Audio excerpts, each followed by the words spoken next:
Welcome to the news. Since we here at the news consider ourselves well above the average person, we are here to tell you how to think on complicated issues in just a matter of minutes. Biden just passed his first week as the new president with flying colors. In a stunning reversal of the previous administration, the new Biden plan to combat COVID-19 includes vaccinations, travel bans, and mask wearing. And any one of those conspiracy theorists who are questioning the mental health of President Joe Biden really got put in their place when Joe Biden showed up and showed that he could navigate an aggressive press corps with confrontational questions like, who is Biden's favorite Disney princess? And how have you chosen the deco on Air Force One? The last one is really a personal favorite of mine, and one, as a hard-hitting journalist, I've been waiting for the answer for a long time, as I know you have.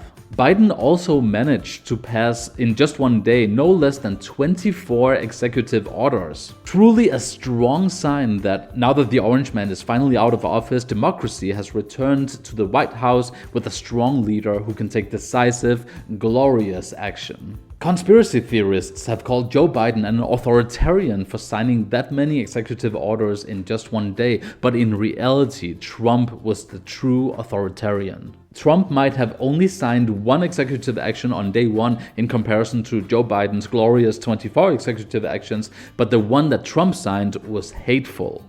And don't worry about those conspiracy theorists. We can confirm through anonymous sources that they were all part of Parler, so that website will remain shut down forever to ensure a more free and, more importantly, safe speech. What's that? Oh, they were from Twitter? Oh, we're not going to do anything about that then, right? Oh, thank goodness. Good. Speaking of executive orders, Biden finally brought unity back to the White House with non-partisan, bipartisan orders like stop the border wall funding, stop deportations, and this is my favorite one, send thousands of troops back to the Middle East.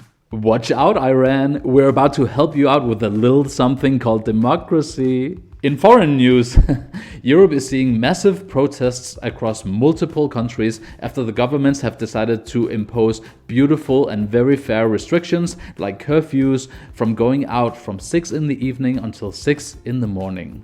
The conspiracy theorists in Europe apparently don't get that freedom of speech doesn't mean that you can just assemble and speak out against a well-meaning and glorious government. They don't really understand that freedom of speech means freedom of speech as long as you stay within the narrowing boxes that we dictate to you. We in the news are very much in favor of these lockdowns and curfews because in a time of crisis, why would anyone speak out against the government? I mean, what's next? They're going to complain about drones with security cameras as well? Uncivilized. To the few of you people who still don't understand this, tighter lockdown, curfews, and mass surveillance is for your own protection. The faster you realize that we're doing all of this to protect you, the faster we can keep extending the powers of the government over you, see? It's all for your own protection. In other news, we are finally seeing the rollout of the COVID passport all across Europe. In close collaboration with our friends over at China, we can finally reveal that we are gifting you with a chance of being able to travel if you take the vaccination, multiple shots by the way, and to get tested for COVID as well to get the passport, a very small price to pay. Conspiracy theorists are falsely claiming that by doing this we're doing the bidding of China, but actually they don't understand that we're creating these COVID passports in Europe, not in China. But with China suggesting it first and with their help, right? Well, yes, obviously. Don't you think that? And have you noticed how there are no tweets anymore? We at the media are thrilled that we finally got that nasty Trump figure banned off of social media so he can no longer express himself. He is still gone, right? Yeah, and Parler as well. Good. Did you see that on Twitter he once called someone Rocket Man? How come that's not illegal? Don't worry, no one here in the mainstream media believes in limiting your free speech. Unless, of course, we disagree with what you say. Or you spread information that we don't agree with as well. That's called disinformation. Also, if you have a different viewpoint than us, obviously. And also if you have the right viewpoint, but you don't have the right pronouns on your Twitter account. Other than that, don't worry, you're fine.